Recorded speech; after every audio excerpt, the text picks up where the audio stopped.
Merci au Haut Conseil pour l'avoir organisé. Je pense que c'est la deuxième conférence de presse. Donc, merci. Mais seulement, bon, la première conférence de presse, on était là. Et qu'est-ce qui est sorti de la première conférence de presse? On ne sait pas. Vous allez me dire qu'une conférence de presse, c'est pas fait pour ça. Mais on ne fait pas le jugement du Haut Conseil, loin de là. Mais voilà, mais seulement, je dis, voilà ce que je pense. Voilà, je pense que là, c'est très bien d'avoir organisé là. Quels sont les journalistes qui sont là? On ne sait pas. Et aussi, ça a été à l'initiative de qui? Est-ce que c'est la France qui vous a sollicité? Est-ce que c'est l'État malien qui a sollicité le Haut Conseil? Est-ce que c'est une initiative tout simplement du Haut Conseil? La question a été posée, mais je n'ai pas compris la réponse. Je dis, là, mon mari l'a dit, je pense qu'on fait la charrue avant de...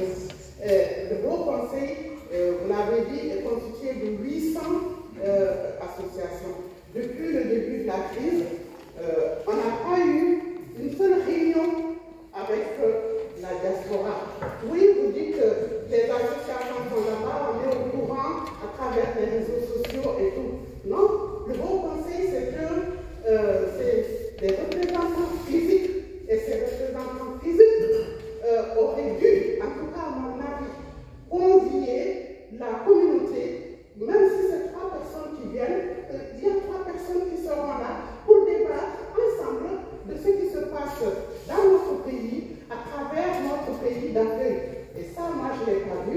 Or, j'ai 3 ou 4 associations qui font partie du Haut Conseil. Mais bon, ça, c'est entre parenthèses. Voilà. Alors, par rapport à cette conférence, j'entends parler d'escalade, j'entends parler de rejet. Je ne sais pas de quelle escalade il s'agit. Je ne sais pas. Dans la mesure où c'est la France colonisatrice qui a décidé de faire partir ces soldats, Barkhane et tout, parce que tout simplement, ce qui se passe, cette envie d'être libre, cette envie d'être souverain du peuple malien à travers le M5RFP, je voulais le présenter, je suis Mme Koulibaly, la première coordinatrice du M5RFP. Et c'est le peuple malien qui s'est soulevé pour dire que nous n'accepterons plus cette domination coloniale de la France. Et donc, je ne vois pas d'escalade. Je ne vois pas, c'est une escalade. Qu'un peuple dise, je souhaite ma souveraineté économique, ma souveraineté politique et ma souveraineté territoriale. D'où vient cette escalade? Le rejet. Le rejet, oui. Vous avez parlé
Merci. Je m'appelle Mamdi Sissoko, aussi membre du Conseil malien de France. En fait, je viens d'apprendre à travers des discours de notre camarade qui venait de nous rappeler des historiques par rapport à ce que le Conseil est en train de faire comme des démarches afin de trouver une solution. Dans un premier temps, il y a quelqu'un qui a parlé ici depuis le Haut Conseil a été sollicité depuis le sommet à Afrique-France, c'est-à-dire tout dernièrement. Bon, j'ai la première question d'abord. Et qu'est-ce qui a motivé au conseiller d'accepter cette invitation-là? Deuxièmement, après avoir participé, parce que quand même, les chefs d'État africains, ils étaient humiliés par rapport au sommet à France-Afrique. Ça, c'est premièrement.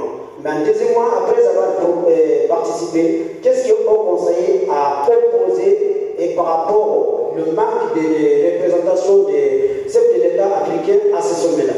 Ça, c'est le deuxièmement.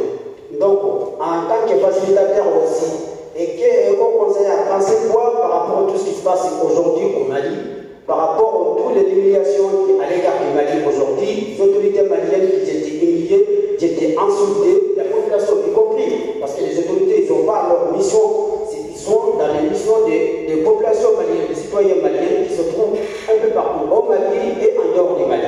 Et qu'est-ce que le conseil a compris par rapport à ce genre d'agression vis-à-vis des populations maliennes et vis-à-vis des populations que nous pareils en train de subir en permanence par rapport aux couvertures médiatiques, politiques, diplomatiques. Voilà, je vous remercie. Avec la société civile africaine, nous sommes une organisation de la société civile, donc évoluant en France. À ce titre, on a été invités, on a participé en tant que société civile. Maintenant, nous nous sommes dit, si on rentre dans les considérations politiques, ce n'est pas notre rôle. Nous n'avons rien à faire à ces côtés-là. Donc, mais nous savons seulement que les vies de nos citoyens peuvent être impactées par les politiques qui sont mises en œuvre. Et à partir du moment où nous vivons une situation de crise, il est tout à fait normal, je ne suis pas méchant de dire, il y a un problème, est-ce que c'est pas mieux comme ça, c'est qu'on discute? Parce que de toute façon, s'il n'y avait rien ainsi, si on disait qu'il n'y a rien à voir circuler, cette conférence n'a même pas sa place. Elle n'aura pas lieu. C'est parce qu'il y a un problème que nous avons. Mais notre rôle, ce n'est pas de rentrer dans les détails, qui a fait mal à l'autre, qui n'a pas fait mal à l'autre. Nous savons qu'il y a une situation de crise. Donc, c'est la somme d'un certain nombre de faits qui font qu'on est arrivé là. Maintenant, on est arrivé là. Qu'est-ce qu'on fait? Après tout ça, là, comment on fait? On continue dans l'escalade ou il faut qu'on s'arrête et qu'on essaie de voir comment on sort de cette situation. Voilà, sinon c'est tout ce que vous dites. Nous sommes dans les milieux maliens, dans les milieux français. On est au courant de tout. Mais notre rôle, c'est... Nous, on dit qu'il faut aller au-delà de ça. Monsieur Keita, la réponse, j'ai l'impression qu'on est en point de presse politique. Non. Tout le monde aujourd'hui, tous les Africains aujourd'hui, on a mal. On a mal pour la France. On a mal pour dans ces mondes-là. On a mal pour chez nous. On n'est pas là pour contre la France. J'ai dit, est-ce que vous avez fait une proposition? Pour moi, le point de presse ne devrait pas être lié pour une proposition de solution. C'est une proposition de médiatisation. Je crois que si on était réunis en commission de réflexion, qu'est-ce que vous propose pour trouver une solution? Mais qui peut réviser ça à nos jours aujourd'hui? Ma question, c'était dans ce sens-là. Est-ce que votre point de presse, est-ce que vous avez déjà fait notre moment de point de presse, c'est pour dénoncer? Parce qu'on a fait telle proposition, on n'a pas été écouté, c'est pour ça qu'on a décidé de faire un point de presse. Mais quand on appelle les presse là, ça c'est dans le monde entier qui va voir. Ouais, là, les Maliens en train de faire la médiation pour négocier entre le Mali et la France. Ça, c'est vraiment ce n'est pas aujourd'hui dans la majorité des Maliens, ce n'est pas dans leur objectif. La France, vous dites des choses qui menacent, qui mettent les Maliens de France en danger. Mais vous ne savez pas que les Maliens de France ont pris leur destin en main. C'est dans toute l'Afrique qu'ils ont pris leur destin en main aujourd'hui. Donc, pour moi, M. Diarra, on n'est pas là une question de Haut Conseil ou CSD ou M5. Non, on est là pour des questions de Mali. Moi, n'importe qui organise au nom de Mali, je viendrai. M. Monsieur Koundjan, toujours je vous encourage ce que vous faites. C'est Dieu qui peut être reconnaissant des bienfaits. Mais ne croyez pas qu'on va vous remercier parce qu'on est dans une période, on ne sait pas qui est comment. C'est pour ça qu'on pose toutes ces questions-là. La démocratie, vous avez dit, la décision prise par le Haut Conseil. C'est vrai. Quand tu fais confiance à ton chef, et tu dois le suivre. Mais comment? Et cette démocratie, ce n'est pas seulement d'élire un responsable après.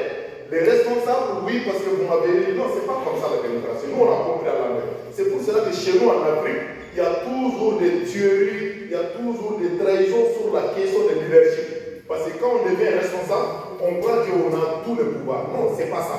Donc, par rapport à votre question, vous avez obligé aussi de nous écouter sur ces citations.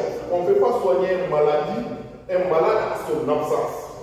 Quand quelqu'un a un traumatisme, les psychologues peuvent le parler. On a dépassé ces périodes-là. C'est le monde qui est en commun aujourd'hui. Donc on doit se parler franc. Quand vous appelez les journaux, quand vous appelez les médias, ce n'est pas un problème de trouver une solution. Non. Pour moi, je suis désolé. Merci.